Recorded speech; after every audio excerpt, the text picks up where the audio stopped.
Welcome back to another episode of Fawning Over Films. Following along with the franchise today, we'll be talking about the film Alien 3. This one left us. It, there's a lot to say about this one. This is of the 92 cut, not of the 2003 special edition. So hopefully, this one's better than the last one. And first off, we're going to talk about our history with this film. Um, I'll go ahead and start. This came out 2 years before I was born. And I want to guess that I saw this movie when I was about 16 ish. I truly can't remember the first time I saw this one, but I have seen this more times than I care to admit. Every time I watch it, I'm reminded of how much I hate this one and all the flaws and how it doesn't make sense. Things don't add up. But if you're going to watch Aliens, you got to make it a whole big thing. At least I do. Uh, my history with this one is pretty limited because I know this one came out, um, and I'd seen it years ago, and we watched it recently, like a couple months ago. Um, but I think one telling thing about this movie is like, as much as I am a huge David Fincher stan, this movie just doesn't really leave a lasting impression on me, or it's not one that bubbles up to the surface when I think about it very easily. Yeah. So, what are your expectations based on Aliens, not the rest of the series or the franchise, but the last If one? I am, yeah, if I am putting myself in a vacuum and I have not seen this movie or the others, um, after Aliens, plural, you would assume that, oh, we're going to catch up with Ripley and Bishop and Newt and Hicks and see what happens when they land or whatever happens to their ship. It, really, the expectation is like we continue with them, like they're around for a while. Yeah. I also think logistically the CGI should be on par with the previous films. It, Mhm. that's the hope for it. The character development should be well planned, and seeing who returns is the biggest, like, anticipation. Like, that's the one, like, ooh, this is going to be good. Like, everybody liked Hicks, everybody liked Newt. Bishop was pretty fucking dope as well. Like, just again, a cast of characters we leave off with, and then I guess let's just go ahead and jump right in. We get into our opening scene, and our trio of characters, which we were hoping to have some time with, experience massive critical error in their escape ship. There's at least one that we see facehugger roaming around, dripping acid blood places, causing fires, and all of this is shot like between the credits, and it's I noted here it's the most expositional credit scene I've ever seen. Like they are putting a whole set piece into 2-second bits. And while it's kind of cool, it's also jarring and really disappointing. Yeah. And knowing that the face hugger there, it attaches to someone, but they don't visually say who or specifically say who. But a fire starts, the ship's computer launches an escape pod containing Ripley, Newt, Hicks, and the damaged android Bishop. So all four are in the stasis. They're all asleep. The pod crash lands on Fiornia.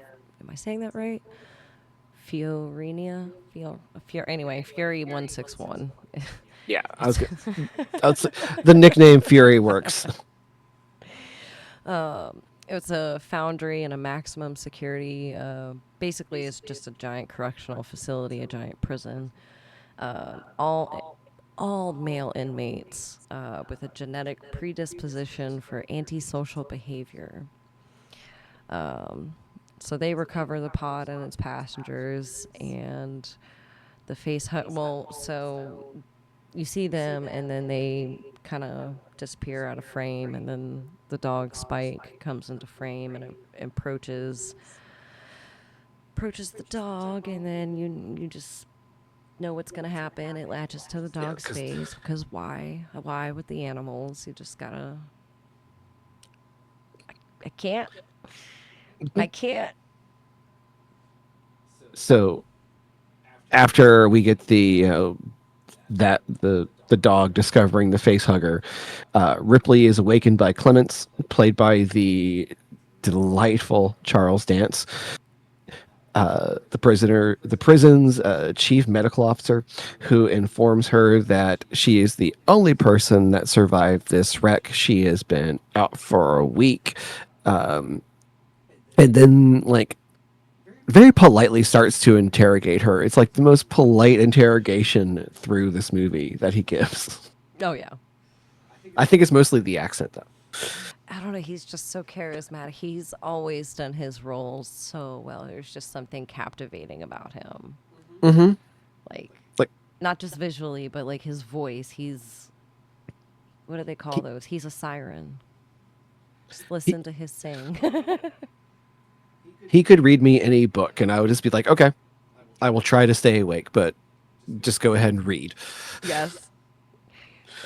So the prison warden, Harold Andrews, played by Brian Glover, again, phenomenal actor, says that her presence may have disruptive effects, meaning these poor lost souls may not be able to hold themselves accountable and keep themselves in check.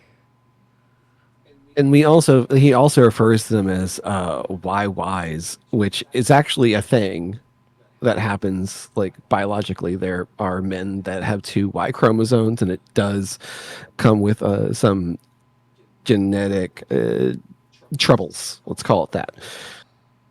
But still, it's really weird for him to just like refer to like, yeah, this movie was definitely made in the early '90s. They did not care about how they referred to those people. No, they did not. No regard. But Ripley insists that Clemens perform an autopsy on Newt and that her and Hicks's body be burned, like they have to be incinerated, fearing that Newt may be carrying an alien embryo. But of course, Ripley doesn't tell them that and keeps it a secret from Clemens while they're doing the autopsy. And the warden comes down, finds out what's going on, and this is where he once again exerts his authority and tells her she should not cause problems. And this is the moment where they get away with it because Clemens, for some reason, likes to cover Ripley's ass when she's being so mysterious and just says it could be a cholera outbreak. Well, also, like he sees that she's deflecting and is like, okay, let's just see where this goes, because he's again trying to figure out what her deal is, and she keeps obviously lying to him. And part of me is like, okay, I understand, Ripley, you distrust company men, but like, come on, girl, just like this guy was kind of out to help you.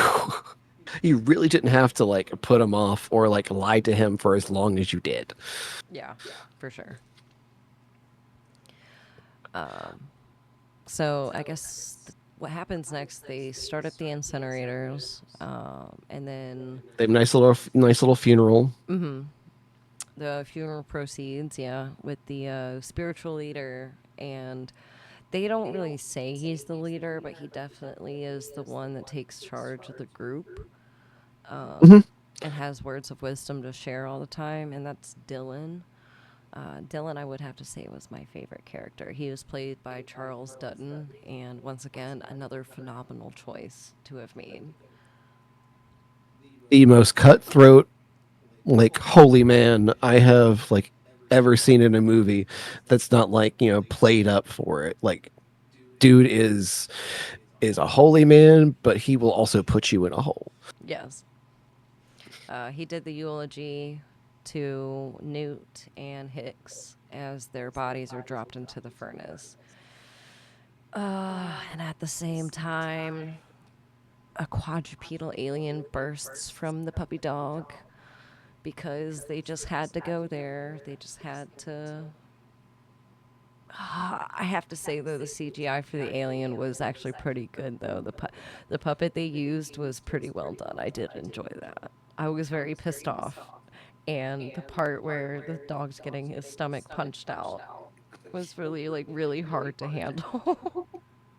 Now, in this movie, anytime they have like real like practical effects, they are done so well, like on par with the rest. The CGI, however, we will get to. Oh my god. I could say so many things about the CGI. And, and another thing about the CGI is like in that scene where it's birth, you've got like the practical effects of it waking up, and then the silly CGI skitter across the across the room. I was gonna say save this for the end, but because you said it was silly, in pre-production they wanted to use one of the special effects artists' dogs, and it was a whippet.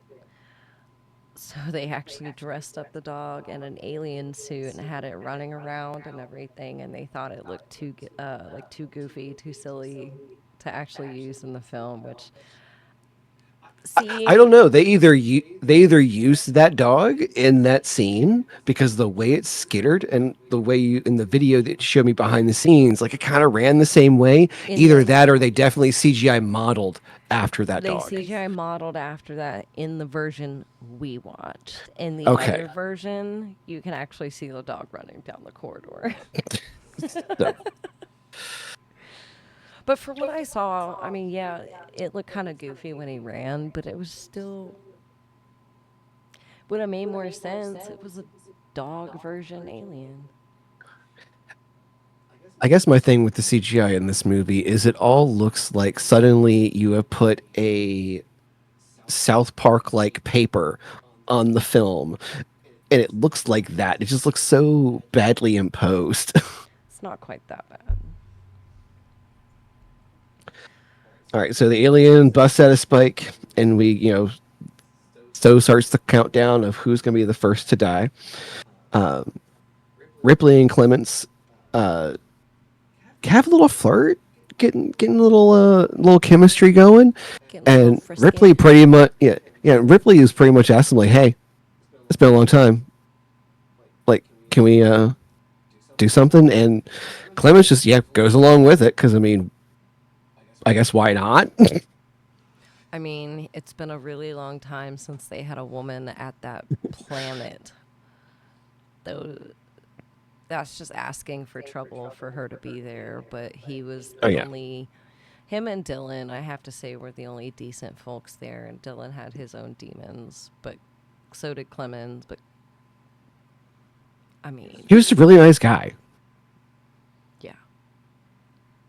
I also wanted to flag this scene in particular because, like, as far as sex scenes in movies go, or like intimate scenes in movies go, this struck me as very unique because both people are coming at it in such a casual manner, and it's like you just don't see that kind of casual sexuality in movies, or maybe Game of Thrones, 24 like in the now times, but back in the 90s that is unheard of. And it just definitely struck me as like, wow, this is different for its time. Yeah. It definitely was. But they pulled it off. They did it in such a way where it was tasteful. Yeah, But it's very well. It's like this. The rest of this movie, it's very well done. But like this scene in particular, as far as like comparing it to the history of film that I know in the '90s, like wow, this is very different. I found it more. What's the word I'm looking for? I appreciate it more Okay, when it's done like that. well, it's better when it's like in a context of story and not just like bumping uglies. Which a lot of horror entails just straight up that raw lost in the moment because you're completely distracted when you're having sex. Not to mention the trope of the first one to get their titties out is usually the first one to die. Well, Ripley didn't die. Exactly, she kept that tank top on. So this is where we get the first scene of the alien attacking one of the inmates, and he leans down. He's in like this wind tunnel Air style vent. Yeah. air vent, yeah. And a grate has been damaged, so he's looking into the grate and he thinks that the dog Spike is down there. So he's like, Spike, Spike, what are you doing down there, buddy? Spike. And alien nabs him right in the face. So he falls back, tumbles down towards the giant fan, and he is obliterated. So they call Clemens down to take a look. Ripley's confused, and while they're down there, Ripley doesn't go with them, but while they're down there, they don't see much and assume that it was an accident. But Clements also sees a very distinct, like, deformity to the grate that was also seen in the escape vessel. Mm-hmm. So he kind of keeps that in the back of his mind to ask Ripley about later. Yeah. He meets with the warden who comes back with saying Ripley is top priority and needs to be looked after. The line specifically, I'm sorry. Well, before I say the line, the warden was being very aggressive, very not polite. Well, basically just swinging his dick around and being like, "I'm the guy who's in charge." And I love Charles Dance's delivery of the line. Uh, I'm sorry, but I think it'd be better if I left. I find you unpleasant to be around. And just like it's said so polite, but so cutting. Yeah, I love that. Was one of the best scenes because like he and it goes to show he has one of the most composure Hmm. over himself. He's a catty bitch, and I love him so much. So all while that's happening, Ripley goes down into the garbage dump of the prison and finds the damaged bishop, also played by Lance Hendrickson once again. God, I love him. But I mean, he does come back later in this film, but I still contest that the body she pulls out is like a mannequin of him if you let it soak in an actual landfill for a couple of weeks. Like that thing looked rough. I wonder if it smelled like spoiled milk. Oh god. And then one of the worst parts in the film is she is leaving and then she's cornered by four of the inmates and taken advantage of in one of the worst ways possible by these group of men. Luckily, they don't get too far because Dylan bursts through the door and knocks him senseless with a lead pipe. Tells Ripley to get going. He's got to Says the men discuss need the to. Holy Spirit with these men. I believe his line was, "I need to re-educate these men." Yeah, I need to re-educate these brothers. Yes, it's so good. Yeah. But yeah, she gets away and gets to a place where she can like plug Bishop in. Yeah. All while that's happening, some of the other inmates are down in the lower part of the prison. They're not clear on what exactly they were doing down there, but they were supposedly working on something. They notice something's going on with the candles, like there's a big old draft, and a canister gets knocked over. One of them goes investigating. He gets attacked and he's killed, screaming, alerting all the other men. So they escape onto the tunnels, the shafts, where they get separated, and another one gets killed, and that is a epic blood splatter scene. I was really Leaving appreciative of that. leaving the third guy 100% traumatized. I'm kind of like the way they end that scene. It seems kind of to insinuate that the alien kills him. Like it's like, oh yeah, you dead next. Oh yeah. But then they bring him into the infirmary, and it's like, how the fuck did you survive? Yep. Ripley returns to the infirmary and reactivates Bishop. So before he's asking her to shut him down, she gets it out of him that yes, there was a face hugger on them. Not on them. There was a face hugger in the EEV, And under the knowledge of the Wayland Utani Corporation, they knew about it. They knew it was in there. So when they got a call from the prison, they were like, "Oh yeah, we gotta go get her."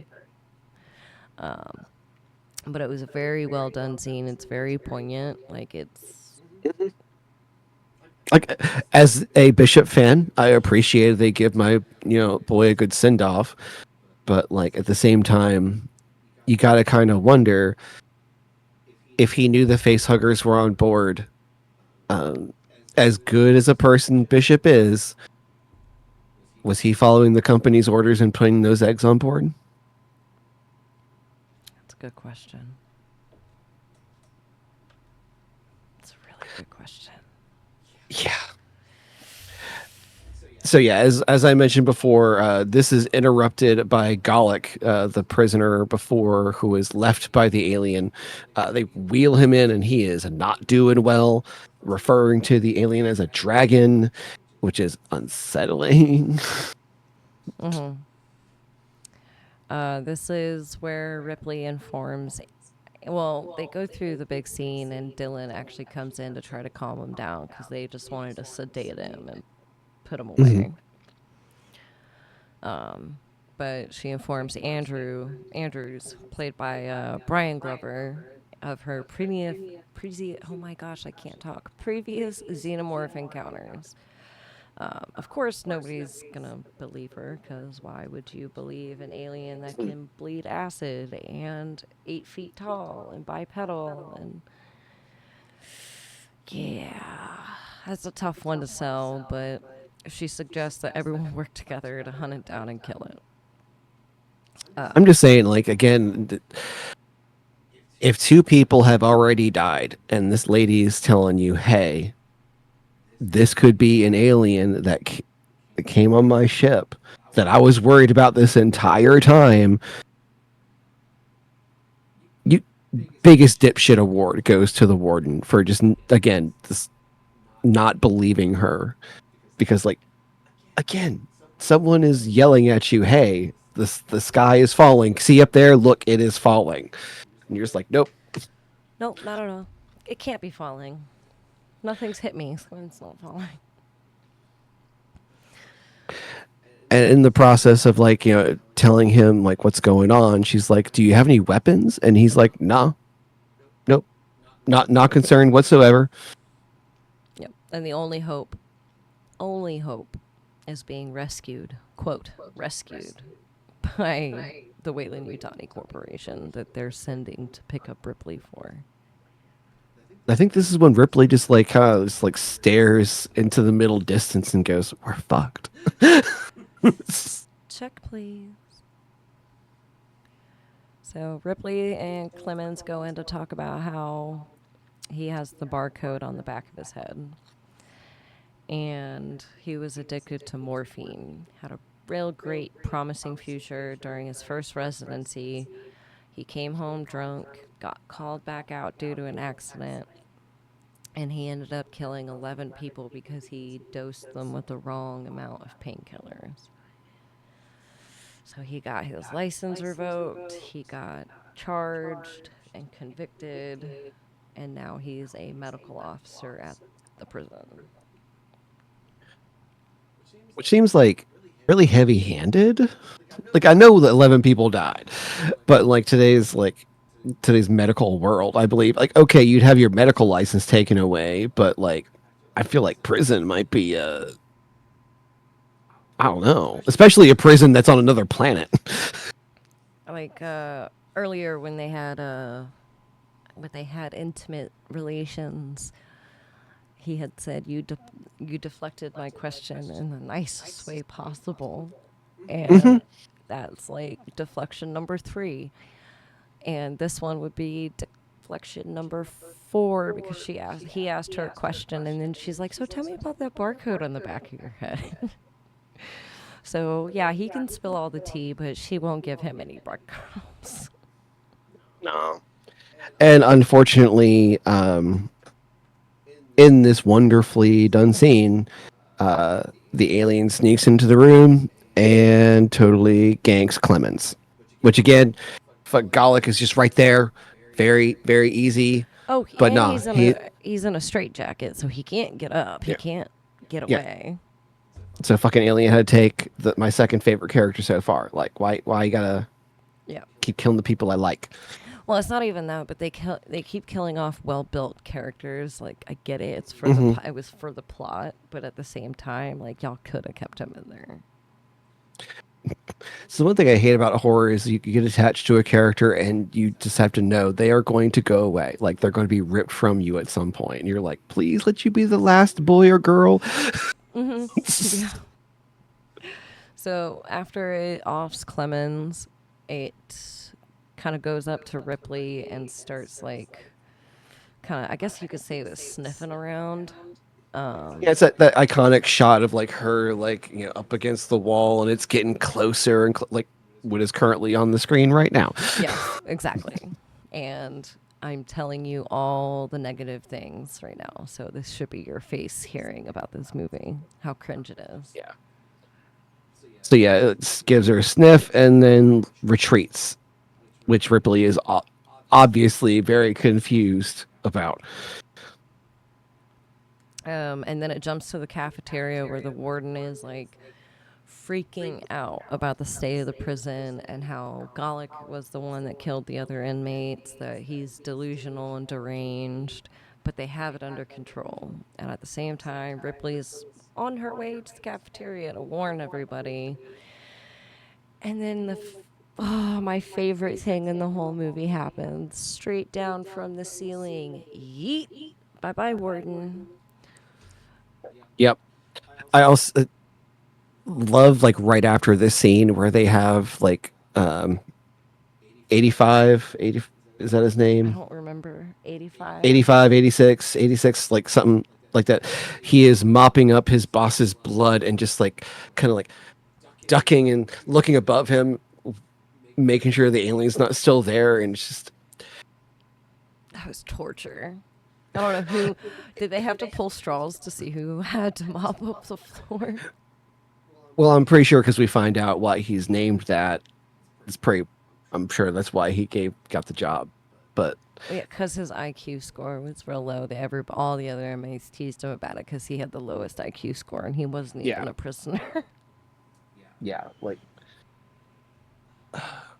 just that little beat of humor was very much appreciated, even though it's there's not a lot of it in the movie. It's that little like little dose of humor. It's nice.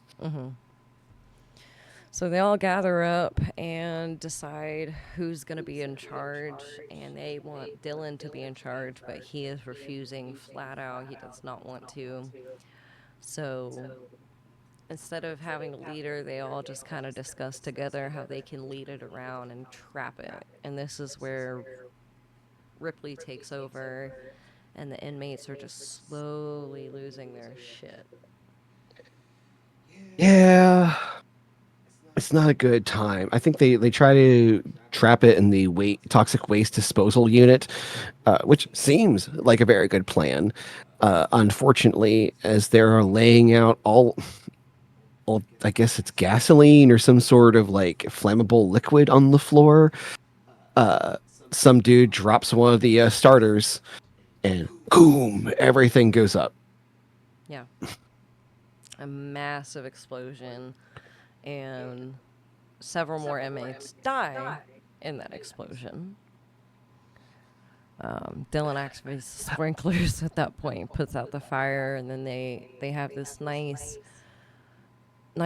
setup scene where they go through and they look at all the damage and they're attending to the dead, and then Ripley starts to feel like something's utterly wrong and has to get to the EV. Right before we go to this next scene, I think it's interesting. I just had the realization. I think this movie's body count is higher on the human side than it is on the alien side. Yeah, by far. Especially if we're counting all the eggs in the last one. Well, it's like the first guy to die didn't. I mean, he got attacked by the alien, but he slid down and got killed by the blades in the shaft. Then the alien gets three more. and then we have an explosion that kills at least 5 people. So Hmm. it's like, again, the body count is weighing heavier on, like, this is an alien movie where the alien has killed far fewer people. I mean, I was gonna make a joke, but I can't. I'll get in a lot of trouble for that.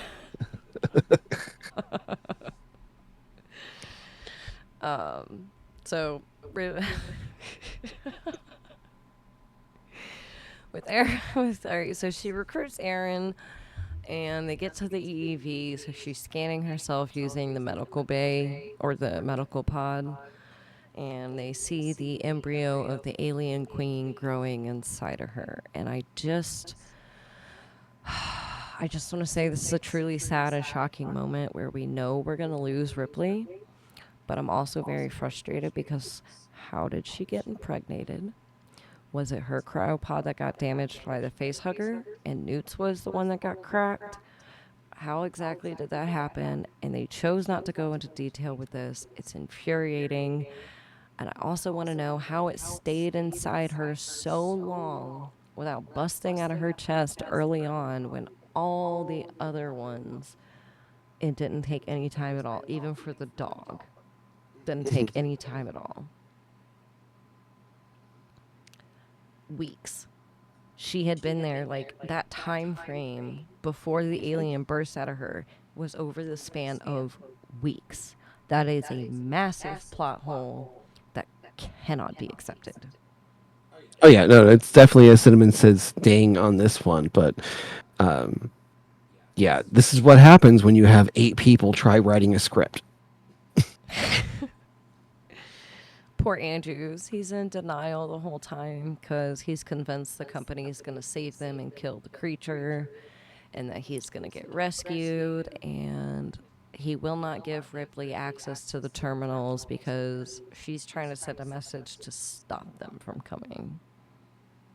And he just wants to get back to his family. He's I mean, admittedly, you can't fault him for that, but at the same time, it's like, dude, get on the team. Hmm. At that point, she knows that they're going to try to capture the alien and also the one incubating inside of her. And the assumption is biological weapons.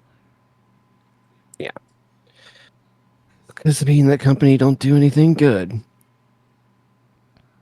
All right, so then we go on to, so Ripley decides to like go down into the basement, armed with a pipe and a flashlight, and she's gonna test out this theory if the alien is like not attacking her because she's got one inside of her.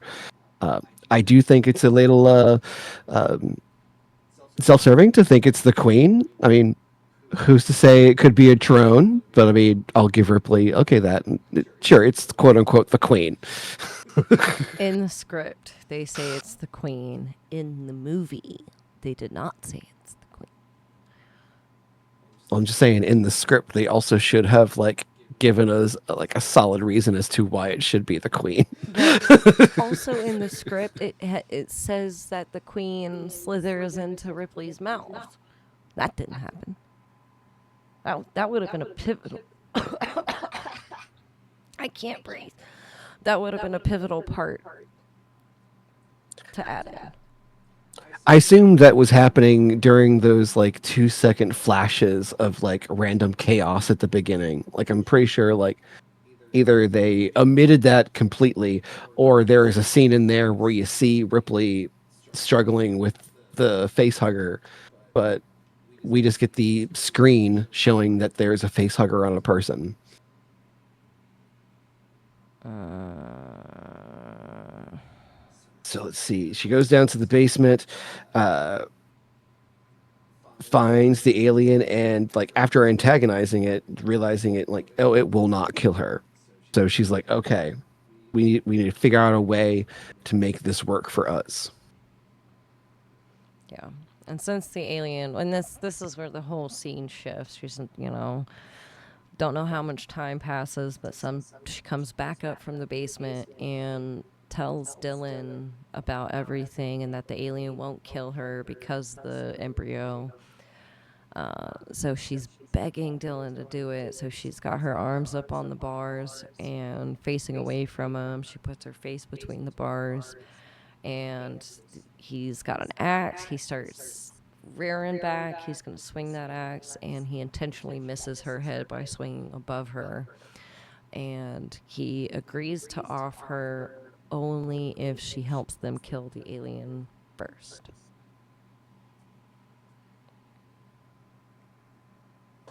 So that's a very another. Well acted and poignant scene. Yeah, it's, I don't know. I don't have any issues with that scene, but I feel like Ripley could have been a little bit more distraught than she was. Given everything she's gone through, I'll give her some leniency and just like the nah, I gotta end this life. I gotta end it. so they so they get together, they have a little meeting in the foundry, and the plan is they're gonna try essentially what they were trying to do in the first Alien movie was start shutting off compartments, kind of lead it to a particular place. Ripley will help lure it in to this. I think it's a lead mold, Mm-hmm. It's a and then mold, they're gonna yeah. pour molten lead on top of it, and kill the alien. And Ripley's like, okay, yeah, I'm gonna go out with this too. So it's seemingly good plan. Some of the inmates aren't really looking to do this. Dylan comes out and gives like that good rousing speech. Music builds. It's just Well, in the very beginning, they're all really frustrated and flustered and scared, and they want to wait for firepower.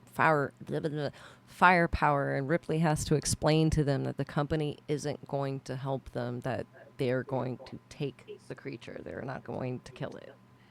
oh yeah, like no, y'all's prison sentences have just become life sentences. They are coming to execute you. And then here's where all the bad CGI comes in with the chase. Oh, it's so bad.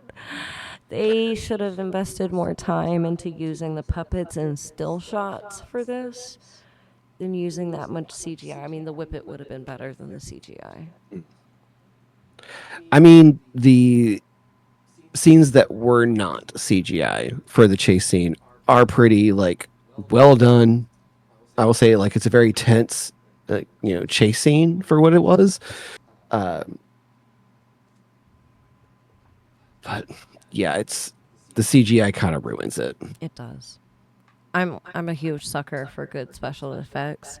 They had half of it down, but the CGI was not a good version of those special effects. So we get the shot of the rescue team arriving while they're still down in the basement trying to trap the alien. Reminds me a lot of the ET crew, like the crew that comes to get Oh ET, my god. where they're just like kind of shadowed, wearing like the plastic You got the outfits. steam and the mist coming all around. Everyone's wearing those like masks. It's just it's very like ET crew to me. Yeah. And they got a giant cage with them too. So you would think Andrew, when he sees them, would question that. But he just runs up to greet them and leads them in, telling them what Ripley's doing and how they're trying to catch and kill the creature.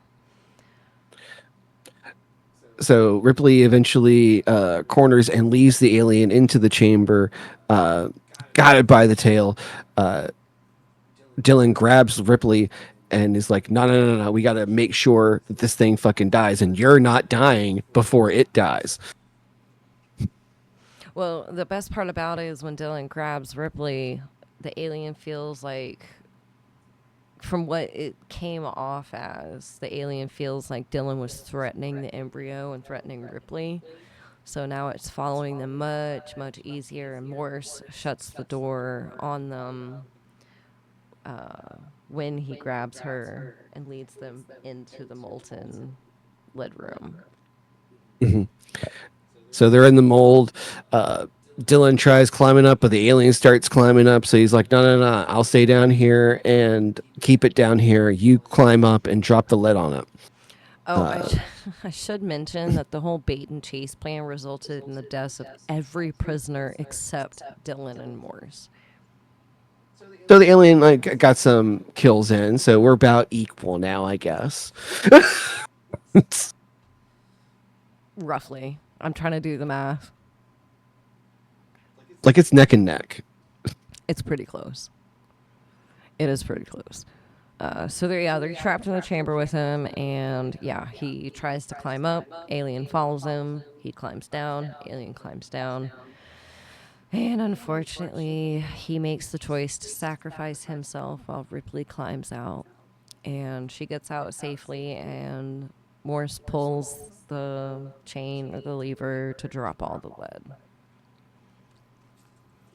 And after she's climbing up a little bit more, the alien just pops right out of the lid. Like nothing was wrong. I mean, it was screaming, so I'm assuming it was pretty hot, but I love this moment because like they've got the heroic, the heroes have won music, like this, like the strings and are building, and then boom, alien jumps out, moment ruined. Like, nah, we're not done yet. And also, you just gotta wonder, like, how durable are these fucking things? well, I there's so many flaws. But there was a foreshadowing with this. I don't know if anybody knew this, but the failed flush out when the bucket got wet and then they turned the sprinklers on and the bucket shattered. Ripley remembers this and she activates the fire sprinklers and the alien just shatters like thermal shock, just inside out. Just I kind of wonder if it was like a homage to James Cameron directing the previous film, because that's how the second term, like in T2, that's how one of the bad guys dies, is they freeze him and shatter him, also in a forge. So it just feels like, was this a little call out to James Cameron? Like, I appreciate that venture, you but know, like, I don't know. that's a good question. But fun note I wanted to add in. When Dylan sacrificed himself, you could see it on Ripley's face how pissed she is that he's not going to be able to take her out now. Like now she's got to do it herself. Well, she's got Morse and like 85 to like try and get her, and she doesn't trust either of them the same way she trusts him. So, yeah, she's trying to reconfigure her death plan. But yay, alien destroyed. So one less thing the Weyland Yutani team can't take. But they show up in the room. Speaking of which, They show up in the room right after it dies, including all of the commandos and dun dun dun, a man who looks identical to Bishop, and he claims he is Bishop's creator. I just have to say it's pretty arrogant and narcissistic to make it look just like you. So why'd you go and do that? also, it's interesting that the difference between how Bishop was played in the previous movie and this dude. This dude is not happy go lucky. He is very sinister. He is pushy. He is everything that the original Bishop was not, Yeah. which is, I think, one of the reasons that Ripley obviously does not trust him. Yeah, he tries to persuade Ripley to go undergo surgery. They're going to remove the embryo. They're going to destroy it. They're trying to entice her by telling her she can have a life again, a family, children. That all she has to do is trust him. That's the only guarantee she has, is if she trusts him. To say, like, oh, you can have children, that is dirty after we know what happened with her actual daughter. Like, fuck you, man, for pulling that. Oh, yeah. So she refuses because, she's not stupid. And she steps back onto the mobile platform, and Morse positions it straight over the top of the furnace. Gets shot in the leg while doing so. Yep. And then Aaron, like a little badass for the first moment, strikes Bishop's look-alike with a wrench, but unfortunately he gets shot down. So ignoring Bishop's, I guess we'll call him Bishop because Yeah, they didn't give him a name. bad bishop. Bad Bishop. So Bad Bishop is just like yelling, "No, no, we can help you, Ripley. Don't do this, and give us the embryo." So Ripley just fuck it all, throws herself into the furnace, and iconically and somehow miraculously at this particular moment in time just perfectly erupts from her, and She grabs it and has that like motherly death lock. She falls into the fire. I mean, she handled it like a champ. She didn't scream or anything, and I get it's an epic scene, but it's too perfect. Like after she grabs it, like there's that little subtle, like God bless Sigourney Weaver, just that throwing that little subtle smile as she falls back, It's and it's like finally over. over, or is it? It's never over. Life finds a way. So the facility is like closed down. Morse is the sole survivor, and as he is led away, we get like this nice little lingering, slow shot of the EEV with weirdly Ripley's final logbook recording from the Nostromo. Like I can see, yes, you using it because she's saying like this is Ripley signing off, but like It didn't mesh. It didn't make sense to have it placed there. But fun fact, before we go any further, you said Morris was the sole survivor. Do you remember what Dylan said to Morris when they were all arguing in the foundry?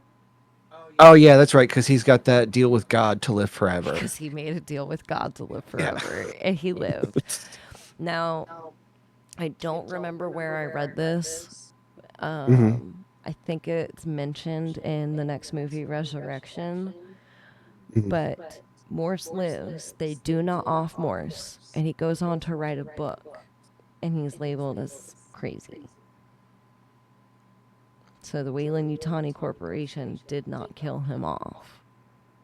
But instead just slanders his name. Yes. Because well they Yeah. nobody they assume nobody's gonna believe him. Like it's just Yeah. he's a crazy ex prisoner. Ex-convict, yeah. Yeah. Unfortunately. Yeah. So yeah, that was Alien 3. I guess for a quick rundown, the box office performance, regardless of our feelings about this film, it was actually well received at the time. It debuted on Memorial Day weekend in 1992, doing 23.1 million. Ended up grossing 55 million in the first weekend, 159 million if you count international, and blew away both Alien and Aliens as far as box office performance. Like, Because people are just excited to know that it was aliens. Aliens are back. Ripley's back. Ripley's gonna be in it. I wonder if these people leaving the theater had the same feeling I did when leaving the Phantom Menace. Like, why? Why? So many questions. What did I just watch and why? So the tomato meter for this one was a 44%. But I don't know if that's fair. I kind of want, I would 50-50 for me. I don't know. I think 44 is pretty accurate. I'm hard on this movie though. I very much disliked it. I did. Okay, I did so with that hold being on. said, as Clements would say, I am very displeased with this situation and would prefer to remove myself. all right, so I guess we'll start off our thoughts with a very quick. This is the time where we say something nice about this movie. And well, some general odds of interest for me. They had a good usage of lighting in this one. jabbing at Hmm. you for our last podcast. You didn't like how lit up everything else was. No, this totally went back to like a good use of shadows. Like Yes. very, very. Uh, I do think it's interesting that Fincher has not worked with this cinematographer again, and with his most of his catalog, he kind of sticks with the same two or three guys, Hmm. but he's never returned to this guy. Interesting. Um, well, another not of interest for me is Ripley's in it. And she always does a phenomenal job. Hmm. And the actors were dealt a really, really shitty hand in production, but they all pulled it off so well. With what they were handed, they did so well with it. Oh yeah, it's just that it's a testament to if you put a good director with good actors, even if the script is a pile of shit, you'll be able to get something out of it. Yeah. I just wish it could have been better. Um, what are your general nods of interest? Let's see. Fox seems to, at this time, it seems to be like a pet owner that actively hates its pet, but yet brags about it consistently. Because while they like to boast that this franchise made some money, uh, the way they have rode the production of these and Aliens and Alien 3, both James Cameron and David Fincher both are on the record saying they did not like the process of making these movies. Mm-hmm. And it's just like you have to hold Fox to account for at least some of the problems with this movie. Um, I think Fincher for his first film is doing a fantastic job and showing a lot of the little nuances that will make him distinct later in his career.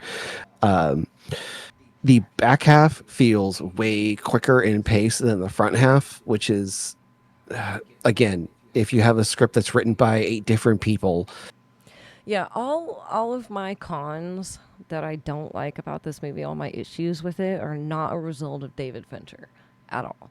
Yeah, These are not a reflection on his work. These are no, purely on a reflection of how Fox destroyed a perfectly good production. mhm. It's just there's a lot. When I watch this movie, I want to like it. Like it screams out at me, like this should be real. This should be like the thing that hits that little nerdy itch that I love in David Fincher's work. But again, it's the script is so bad. It was horrible. The CGI was awful. They keep killing the animals. Hmm. Most of the characters we really didn't know anything about. They were just there to be killed off. And the plot had too many holes, too many questions that were unanswered. They had really good puppet moments, but overall the CGI is what ruined it for me. It was overused, not well done. Maybe it was a lack of time, maybe it was I don't know. Yeah, I'm pretty sure it was just Fox going, "Hey, we don't want to spend a lot of money on this, but we want to make a lot of money on this." So, Yeah. and I think it's interesting. A lot of people say David Fincher has gone on record and saying that no one hates his film more than he does, and like I kind of get it, but at the same time, it should also be known that David Fincher also doesn't rewatch anything that he makes. So, with that being said, it's like, did you even watch it? Did you? He doesn't have to watch it to know it's bad. I don't have to rewatch it because I know it's scene for scene, but I can't Mhm. watch the Aliens movies and not watch that one. The I guess the my curiosity about this is, I would love to know if he was the one that signed off on the final edit. Was it him? Or did Fox kind of like muscle him out by that point and stamp their approval on it?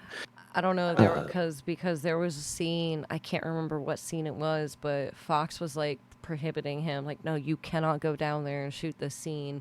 But it was one of the pivotal scenes. I think it was when Ripley went down to the basement to find the alien. They were like, no, you can't go down there. So he brought a camera, he brought Ripley, and was like, we're shooting this scene. Well, I can understand it because like Siskel and Ebert, I think Ebert was the one who made this comment. Um, After you realize that the alien can outmaneuver, outjump, is faster than all the humans in this gigantic space that they have. It's not like the first film where it was just like a tiny spaceship where it can't maneuver around really well. Like the humans are just sitting ducks in this, so a lot of the stakes are kind of removed by that because like the aliens, like yeah, the alien's gonna mow all over these people, but having Ripley go confront the alien kind of takes some of the teeth out of it, Mm-hmm. and then fucks up the stakes even more. Yeah. Because now you're no longer really worried that that Ripley's gonna die by the alien because it won't touch her. At least they use that to their advantage to lead it into the molten lava room. Molten lava Yeah. room. Also, the back half seems like I know this movie started without a functioning script, and they started shooting stuff without a finished script. I kind of wonder if the back half feels different than the front half because during the front half, they're just in between scenes, writing and kind of filling in some gaps and going, okay, this is what we're going to do for like the rest of the movie. Like it feels a bit more cohesive than the first portion did. Yeah, for sure. All right. So how are you going to rate this film on face value? 3. You? I'm going to go charitable with a 7. Again, I think this is my Fincher Stan-ness coming out, but like it's I think it's an interesting movie but at the end you're going to have questions about the script, which is going to bring down my rating in the next one. So on a deeper value, this is only a 5. I originally had 3, but I'll boost it to a 5 with you because I do agree with that. Do you feel like this movie takes you out at any time? Nope. Like, nope. 3 is being generous. Yeah. I think 4 for me is going to be generous because again, it's like I'm actively looking for those David Fincher things that I like. So I'm really trying with this movie. But yeah. Would I watch again? Flip a coin, 5. I have to say, unfortunately, I'm going to put it at a 7, even though I hate this film so much, because if I'm going to watch the Alien films, I have to include it in there because it's just a part of it. Like, you have to. I torture myself every time I do it. Yeah, but this is the part in the binge where you're like, okay, it's snack time, and just leave the movie running. It's a long 2 hours. Well, that's when you decide to, drive to another city for pizza and back. And, oh, the movie's still going. It's almost over. Okay. But, all right. So, yeah. Hopefully the next one will be better. I have my own qualms about Resurrection. It's not as bad as Alien 3, but it's not great either. Oh, no. Like, Oh, no. At least the plot holes are. There is a lot. Jesus, how do I say this?